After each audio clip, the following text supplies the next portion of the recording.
BFM Business, Intégral Placement, la polémique. Avec Nicolas Dos. Bonjour Nicolas. Bonjour. Faut-il tout jeter dans cette réforme des retraites qui nous occupe tous? C'est un peu le sentiment en tout cas que l'on a après les réactions d'hostilité de la plupart des syndicats. Il n'y a vraiment rien à garder dans les annonces d'Édouard Philippe hier? Des quantités de choses à garder. Il y a eu des quantités de concessions. Alors ça suppose de partir du principe que la parole d'un Premier ministre est une parole officielle politique fiable. Si vous dites « il ment », vous passez votre chemin. Ça suppose de penser que ce qu'on inscrit dans une loi dans notre pays en France, une fois que c'est gravé dans la loi est respectée. Sinon, c'est pareil, on passe son chemin. Ça suppose de ne pas imaginer que je suis en train d'être le porte-parole du gouvernement. Sinon, on passe son chemin. Enfin voilà, soit on sort des réflexes un petit peu pavloviens, et quand on regarde hier ce qui a été annoncé, vous avez quand même l'histoire de compter en points plus qu'en trimestre. Pour tous les gens qui ont un job précaire, qui aujourd'hui font moins de 150 heures par trimestre, cotisent sur ces 150 heures en n'ouvrant aucun droit à la retraite, c'est fini. Chaque euro cotisé ouvrira un droit. C'est un progrès majeur. Ça, c'est pas une concession, c'était déjà inscrit dans la réforme. Vous prenez la pension minimum à 1 000 € net par mois. C'est un truc énorme, c'est 1 000 €. Enfin, énorme, attention, c'est pas une grosse somme, 1 000 € pour vivre. Mais par rapport à des gens qui aujourd'hui vont toucher des agriculteurs qui sont à 300 ou à 400 balles, mais c'est quand même un progrès majeur. Il y a une pension minimum pour une carrière complète qui est garantie. C'est quand même un progrès. Vous prenez les droits familiaux, ils ont tous été sanctuarisés. Et hier, on apprenait que on remettait, on rehaussait les droits accordés aux familles nombreuses de 3 enfants. Alors qu'on avait un doute jusqu'ici. Et c'est vrai que le doute était permis. Et puis pareil pour les pensions de réversion. Elles ont hier été totalement sanctuarisées. Vous prenez les mesures de pénibilité. Hier, on apprend qu'elles sont étendues aux 3 fonctions publiques, les mesures de pénibilité. Oui. Vous savez, ces fameux comptes de pénibilité. Et puis, on va élargir... Les infirmières pourront y avoir accès, par exemple. Voilà, et on va élargir la fenêtre des heures de nuit, notamment pour ces personnels hospitaliers qui ont des horaires complètement décalés. Et puis, on a des propositions qui vont arriver dans le rapport de Sophie Bellon, la présidente du conseil d'administration de Sodexo, qui vont intervenir là très prochainement. Vous prenez la promesse faite aux enseignants. Ah oui, c'est une promesse. Si on considère qu'elle ne sera pas tenue et qu'on n'y croit pas, dans ces cas-là, oui. Mais hier, on dit aux enseignants, la loi garantira que vos pensions ne baisseront pas. La loi garantira que vos pensions ne baisseront pas. Et donc, pour cela, leurs rémunérations augmenteront. Et donc, il y a une phase de négo salariale qui va s'ouvrir avec Jean-Michel Blanquer et qui doit s'achever à l'été 2020.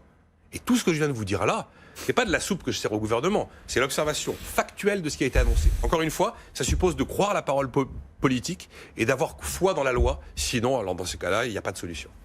Il y a une autre question, c'est celle du passage, la transition de l'ancien système au nouveau. Là-dessus aussi, les lignes hier ont bougé. Énormément. On vous dit, c'est 75 la génération qui commence. C'était 63. 12 ans plus tard.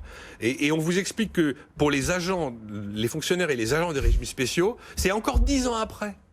Ça commencera en fonction de l'âge légal de départ, soit en 85, soit en 80. On n'est quand même pas du tout sur les horizons de départ qu'on avait avec le rapport de Levoy et les impressions que tout ça allait se faire à la schlag. Après, vous regardez, on demande un effort de solidarité aux plus riches, qui a été complètement détourné en fake news. Les plus de 120 000 €, qui au-delà de 120 000 € continuent à avoir une petite cotisation, mais qui n'ouvrent pas de droit à la retraite. Ça s'appelle un impôt. Ça ne s'appelle pas un cadeau fait aux riches qui vont aller capitaliser. Tout à fait. Il faut quand même rappeler ce que sont les choses, parce qu'on nous a expliqué, et Thomas Piketty s'en est chargé, pour nous expliquer que c'était encore une fois une espèce de cheval de Troie de la capitalisation. Non, ça n'est pas ça. On craignait un hold-up sur les réserves des caisses autonomes. Hier, le Premier ministre nous dit qu'il n'y aura aucun hold-up. Les excédents, par exemple, des professions libérales à 27 milliards d'euros resteront les excédents des professions libérales.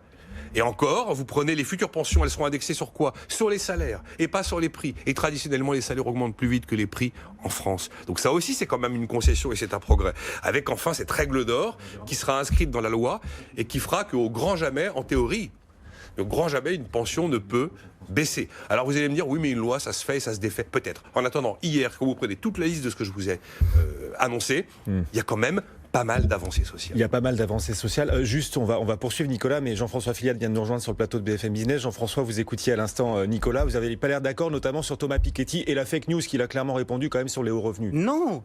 Alors justement, j'ai adoré ce débat qu'il y a eu sur les réseaux sociaux sur Piketty, sur la fake news. Donc je suis allé voir ce qu'a dit Piketty à France Inter face à Léa Salamé. Et il dit la chose suivante, son raisonnement sur l'inégalité consiste à dire que pour 1 euro épargné, on a exactement les mêmes droits en termes de montant, en termes de retraite, est un propos qui est inexact en raison du sujet de l'espérance de vie. Et que les gens, ils considèrent, alors ça là-dessus on peut débattre, mais que les gens qui ont des hauts salaires ont une espérance de vie plus élevée que les gens qui ont des petits salaires, et c'est sur cette logique-là qui dit que finalement la taxe des 2,8% lui paraît trop faible. Donc moi, franchement, là-dessus, le sujet de l'espérance de vie à la retraite est un sujet qui est intéressant dans le débat. On peut se dire, dans le bon sens, on se dit que 1 euro cotisé donne droit au même montant en euros de retraite pour l'ensemble des individus de manière universelle, ça paraît comme étant du bon sens. En revanche, quand on nous dit, mais attention, tout le monde n'a pas la même espérance de vie et de la retraite, et ça, la réforme ne le prend pas en compte, je trouve que quand j'ai entendu l'ensemble de la place dire que Piketty balançait une fake news, je disais, l'ensemble de la place n'a pas eu vraiment envie de réfléchir. Nicolas, tu peux répondre. Recevable. Moi, je parlais exclusivement du fait que c'était présenté comme... Vous savez, plusieurs journaux ont prêté à BlackRock le fait de parler à l'oreille de Macron pour installer de la capitalisation en France qui ne dirait pas son nom. Et on a l'impression qu'avec cette mesure qui, au-delà de 3 plafonds de sécu, fait que vous continuez à avoir une petite cotise sans ouverture de droit, c'est aussi la porte ouverte à la capitalisation pour la retraite. J'ai pas l'impression que ce soit exactement comme ça que les choses se dessinent. Et la manière dont ça a été vendu, pas que par Piketty, j'ai trouvé que c'était... Ouais. Ça tordait un peu la vérité. Alors, ok, mais juste là encore sur le sujet de la capitalisation, on sait bien de toute manière qu'on cherche à faire évoluer les choses de la capitalisation. Et je rigolais parce que l'autre jour, c'était Gabriel Attal qui disait que les gens se mettaient à la capitalisation. En fait, aujourd'hui, les gens, ce qu'ils veulent, c'est de l'individualisation. Ils veulent surtout pas de système mutualisé. Ils veulent leur retraite pour leur gueule et pas de système mutualisé. Dans ces cas-là, on faisait comme les Allemands en 93, ils décident qu'au-delà d'un plafond de sécu chez nous, 40 000 euros. Et bien dans ces cas-là, on assume sa couverture de retraite. Et c'est ce qui a sauvé le régime allemand. On est allé à 3 plafonds de sécu, 120 000, ça fait 300 000 personnes. On rappellera quand même que les seuls qui disposent vraiment d'un fonds de pension en France à l'heure actuelle, c'est les fonctionnaires avec préfonds. Merci Nico. On termine ou pas ? Ouais, si. Ah, quand même. Bah oui, les syndicats, aucun d'entre eux n'a été convaincu hier. Comment on l'explique ? Vous prenez la plupart des syndicats, de toute façon, ils sont sur une posture d'hostilité. Eux, ce qu'ils veulent, c'est pas améliorer la réforme, c'est retirer le projet, rester éternellement sur les 6 derniers mois pour calculer la pension, voire la retraite à 60 ans. Vous pouvez faire toutes les concessions de la planète, c'était forcément non. Il y en avait un qu'il fallait convaincre, c'était la CFDT. Et alors, quelle drôle d'idée d'aller nous sortir à l'âge pivot à 64 ans en 2027. D'où ça sort ce truc ? Ça n'a aucun sens. Ça n'a aucun sens parce qu'on savait qu'on allait s'aliéner la CFDT. Alors qu'en plus, 2027...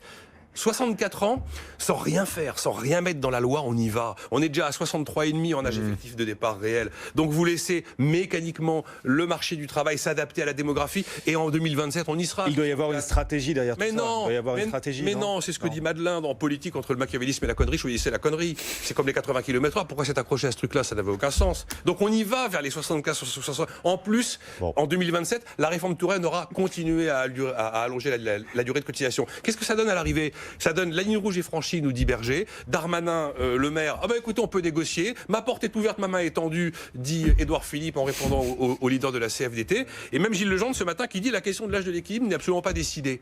Eh ben on aurait pu s'économiser une ligne rouge, une main tendue et une porte à rouvrir. Ouais, c'est ça. Et une confusion qui finalement se poursuit. Beaucoup mieux.